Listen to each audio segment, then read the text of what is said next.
सबको नमस्कार। त्रिज्या एकेडमी में फिर से आप सब लोगों का स्वागत है। आज आदिकालीन एमसीक्यू श्रृंखला में तीसरी क्लास आज चल रहा है। इसमें भी 10 एमसीक्यू लेके हम लोग आए हैं। ये श्रृंखला प्रश्नों तक चलता ही रहेगा। आप लोग जरूर देखिएगा, समझिएगा, बार बार देखिएगा, याद करिएगा और जितने भी ऑप्शंस और जितने प्रश्न हैं उससे रिलेटेड चीजें आप लोग किताबों में जाके ढूंढिएगा। उसके साथ आपको अलग अलग चीजें भी समझने को मिलेगा। ओके, बहुत ज्यादा टाइम बर्बाद किए बिना हम लोग शुरुआत कर लेते हैं। आज का पहला प्रश्न आप लोगों के सामने है। शिव सिंह सेंगर ने हिंदी का प्रथम कवि किसे माना है? ऑप्शन है पुष्य, स्वयंभू, सरहपा और मुंज। देखने में बहुत सिंपल सा है। सोच रहे होंगे ये तो सब लोगों को पता है, फिर भी आप चला रही हैं। लेकिन ऐसा भी नहीं है कि सब लोग इसको अच्छे से समझ पाते हैं। बहुत ज्यादा कंफ्यूजन होते हैं। एक ही तरह का अलग अलग प्रश्न निकलता है इससे। शिव सिंह सेन ने हिंदी का प्रथम कवि किसने माना है, बच्चन सिंह ने किसका माना है, रामचंद्र शुक्ल ने किसको माना है, हिंदी के प्रथम कवि कौन है, इस तरह अलग अलग है। तो सारी चीजें एक जगह आप लोगों को मिल जाएगा, थोड़ी सी क्लियर हो जाएगी चीजें, है ना।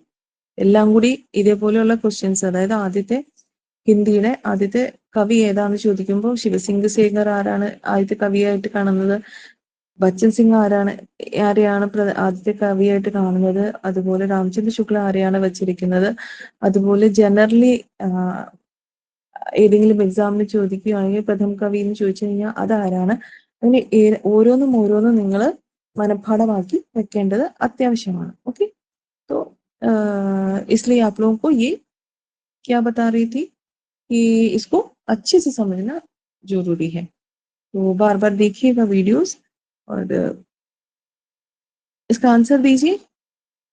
आंसर है पुष्य। शिव सिंह सेंगर ने पुष्य को प्रथम कवि माना है। अगला प्रश्न है, गुलेरी ने हिंदी का प्रथम कवि किसे माना है? गुलेरी ने हिंदी का प्रथम कवि किसे माना है? गुलेरी ने हिंदी का प्रथम कवि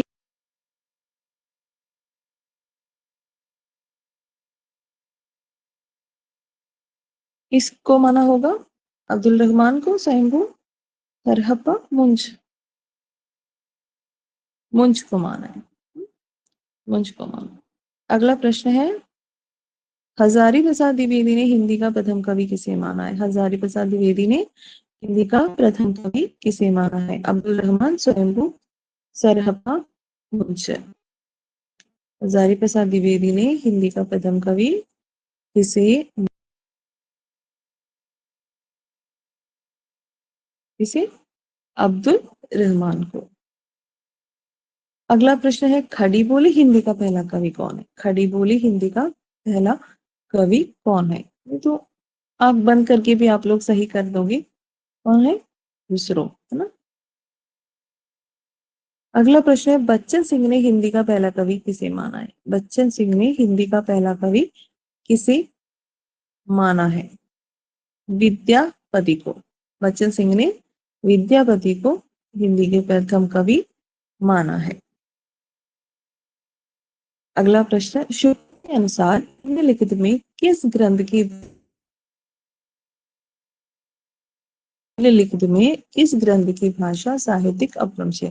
विजयपाल रासो की, कुमार रासो की, परमार रासो की, ജയമംഗി ജസ്റ്റിൻകാന്ത്. താഴെ കൊടുത്തിരിക്കുന്ന ഗ്രന്ഥങ്ങളില് രാമചന്ദ്ര ശുക്ലിന്റെ അഭിപ്രായത്തില് അപഭ്രംശ ഭാഷാ സാഹിത്യത്തിൽ വരുന്ന ഗ്രന്ഥം ഏതാണ് എന്നാണ് ചോദിച്ചിരിക്കുന്നത്. വിജയപാൽ രാസോ, കുമാർ രാസോ, परमार രാസോ, ജയമംഗി ജസ്റ്റിൻകാന്ത്. രാമചന്ദ്ര ശുക്ലിന്റെ ബുക്കിൽ ആദ്യ ഭാഗങ്ങൾ വായിച്ചപ്പോൾ തന്നെ ഇതിനുള്ള ഉത്തരം നിങ്ങൾക്ക് അവിടെ കിട്ടും.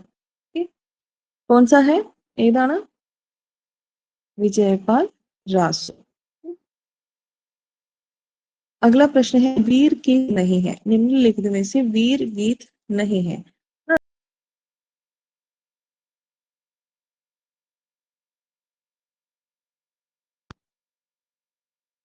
निम्नलिखित में से वीर गीत नहीं है। कौन सा वीर गीत नहीं है? विजयपाल रासो, कुमार रासो, परमाल रासो, बीसल देवरास। क्योंकि आदिकालीन साहित्य में कुछ रासो ग्रंथों में को कुछ लोगों ने वीर गीत के नाम पे भी बोला है ना, वीर गीत है ये रासो, वीर गाथा नहीं है, बस वीर गीत ही है।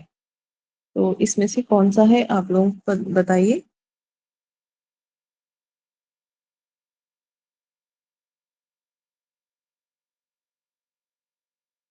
कुमार रासो।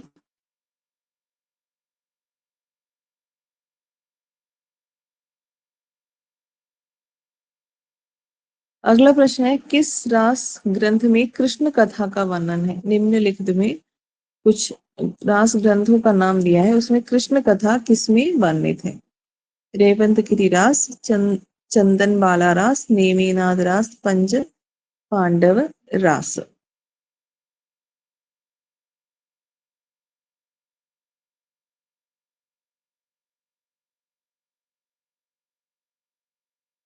कौन सा है, इसमें है।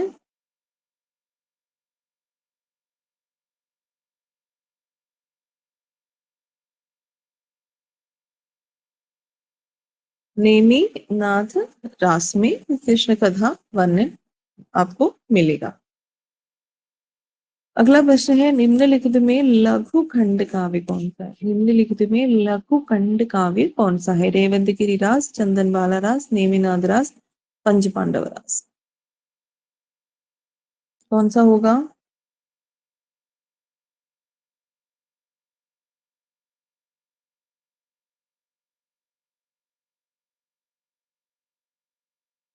चंदन बाला रास लघु खंड काव्य है।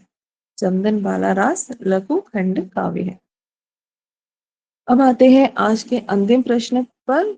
नाद पंथ या नाद संप्रदाय के सिद्ध मत, सिद्ध मार्ग, योग मार्ग, योग संप्रदाय, अवधूत मत एवं अवधूत संप्रदाय नाम भी प्रसिद्ध है, किसका कथन है। ये कथन है, कथन संबंधी പ്രശ്ന है। ഇതൊരു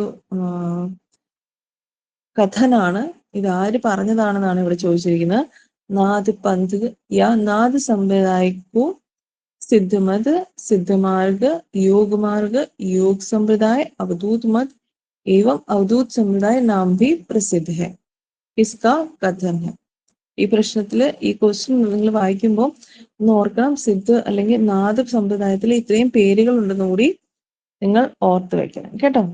ഇനി സിദ്ധമാർഗം എന്ന് ചോദിച്ചാൽ ആരാണെന്ന് ചോദിക്കുമ്പോൾ ചോദിച്ചു കഴിഞ്ഞാൽ നിങ്ങൾ സിദ്ധ സാഹിത്യത്തിൽ അല്ലെങ്കിൽ സിദ്ധ പന്തിന്റെ പുറകെ പോകരുത്, നാദ് പന്തിന് തന്നെയാണ് സിദ്ധമാർഗികൾ എന്നുകൂടി പറയുമായിരുന്നു എന്ന് ഓർക്കണം. യോഗമാർഗ, സിദ്ധമാർഗ, യോഗ സമ്പ്രദായ, അവധൂത് മത, അവധൂत संप्रदाय। ये अवधूत मत എനിക്ക് തോന്നുന്നു ഒരിക്കൽ പരീക്ഷയ്ക്ക് ചോദിച്ചിട്ടുണ്ട്। मेरे ख्याल से एक बार अवधूत मत के बारे में पूछा भी गया था, तो आप लोग ये ध्यान से याद करके रखिएगा। ये है एक लाइन, आप लोग सीख लोगे ना, पढ़ लोगे तो आपको ये सारे नाम याद भी आ जाएंगे और किसने कहा है वो भी याद आ जाएगा, किसके बारे में कहा है वो भी याद रहेगा। ओके, तो एक बार ट्राई करके देखिए। कौन है। शुक्ल, हजारी प्रसाद द्विवेदी, राम कुमार वर्मा, राहुल सांगत्याय। आपके ख्याल से।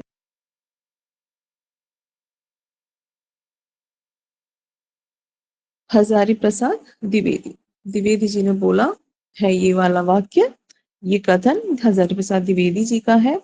नाथ पंथ या नाथ संप्रदाय के सिद्ध मत, सिद्ध मार्ग, योग मार्ग, योग संप्रदाय, अवधूत मत एवं अवधूत संप्रदाय नाम भी प्रसिद्ध है, हजारी प्रसाद द्विवेदी। तो यहाँ पे आज का ये क्लास समाप्त हो रहा है। आशा है कि ये 10 जो प्रश्न मैंने आप लोगों के सामने रखा है आपको बहुत ज्यादा हेल्पफुल होगा। बार बार सुनिएगा, समझिएगा, जितने भी प्रश्न यहाँ रख रही हूँ उसको एक बार अपने अपनी किताबों में जाके भी ढूंढने की कोशिश करिएगा। मैं बार बार उसी पे स्ट्रेस देती हूँ कि किताबें पढ़िए। आजकल के एग्जाम बहुत डीपली प्रश्न पूछते हैं, कॉम्पिटिटिव इतना ज्यादा कंपटीशन हो चुका है, उसका लेवल बहुत ज्यादा बढ़ चुका है कि आपको മെഹനത് बहुत ज़्यादा करना पड़ेगा അല്ലെ? എല്ലാവർക്കും ഒരുപാട് കഷ്ടപ്പെടേണ്ട ഒരു ആവശ്യമുണ്ട് അല്ലെ? അപ്പൊ നന്നായിട്ട് ഡീപ്പായിട്ട് പഠിച്ച് പോയാൽ മാത്രമാണ് നമുക്കൊരു കോമ്പറ്റേറ്റീവ് എക്സാം ക്രാക്ക് ചെയ്യാൻ പറ്റുള്ളൂ. പഴയ പോലെ ട്രിക്കുകൾ വെച്ചോ അല്ലെങ്കിൽ ഇത് വെച്ച് ഒരു പരിധി വരെയൊക്കെ നിങ്ങൾക്ക് ഓർമ്മ വയ്ക്കാൻ പറ്റും പല കാര്യങ്ങളും. പക്ഷേ നിങ്ങളുടെ സബ്ജക്റ്റീവായിട്ട് അതിനെ മനസ്സിലാക്കണമെങ്കിൽ നിങ്ങൾ വായിക്കുക തന്നെ ചെയ്യണം. അപ്പോൾ പുസ്തകങ്ങൾ വായിക്കുക. ഈ ക്വസ്റ്റ്യൻസ് ഇവിടെ കാണുന്ന ക്വസ്റ്റ്യൻസ് പുസ്തകങ്ങളിൽ എവിടെയാണെന്നൊന്ന് അന്വേഷിക്കുക, തപ്പി നോക്കുക, വായിച്ചു നോക്കുക. അതിനോട് റിലേറ്റഡ് ആയിട്ട് നിങ്ങൾക്ക് മറ്റ് ചില ഇമ്പോർട്ടൻറ്റ് ഡീറ്റെയിൽസ് കൂടി അതിനോട് ബന്ധപ്പെട്ട് നിങ്ങൾക്ക് കിട്ടും. അപ്പം ഓക്കെ, വരാൻ പോകുന്ന പരീക്ഷയിൽ എല്ലാവർക്കും ആശംസകളും ഒക്കെ നേർന്നുകൊണ്ട് ഇന്നത്തെ ഈ ക്ലാസ് ഞാൻ ഇവിടെ അവസാനിപ്പിക്കുകയാണ്. വീണ്ടും ഒരു 10 ക്വസ്റ്റ്യനുമായിട്ട് ഉടനെ തന്നെ വരുന്നതായിരിക്കും. എല്ലാവരും ഈ ക്വസ്റ്റ്യൻ ആൻസറുകൾ ഇഷ്ടപ്പെടുകയാണെങ്കിൽ ചാനൽ സബ്സ്ക്രൈബ് ചെയ്യാൻ മറക്കല്ല. ലൈക്ക് ചെയ്യുക, ഷെയർ ചെയ്യുക, സുഹൃത്തുക്കളുമായിട്ട് ഇത് ഡിസ്കസ് ചെയ്യുക, എല്ലാവർക്കും അയച്ചു കൊടുക്കുക. ഇനിയും നിങ്ങൾക്ക് വേറെ ഏതെങ്കിലും ടോപ്പിക്കുമായി ബന്ധപ്പെട്ട് ക്വസ്റ്റ്യൻസ് വേണമെങ്കിൽ നിങ്ങൾക്കത് ഇൻബോക്സിൽ പറയാവുന്നതാണ്. ഞാൻ അതുമായി ബന്ധപ്പെട്ട ക്വസ്റ്റ്യൻ ആൻസറുമായിട്ട് വരുന്നതാണ്. ഏതെങ്കിലും പ്രത്യേകം കഹാനിയോ ഉപന്യാസ് നാടകം അങ്ങനെ എന്തെങ്കിലും വേണമെങ്കിൽ പറയുക. तो आज का प्रश्न यहाँ पे क्वेश्चन आंसर खत्म हो रहा है आज का सेशन. आगे भी इसी तरह सेशन को लेके हम लोग आएंगे. आप लोगों को आशा है कि आप लोगों को ये बहुत ज्यादा हेल्पफुल रहा है. सबको धन्यवाद.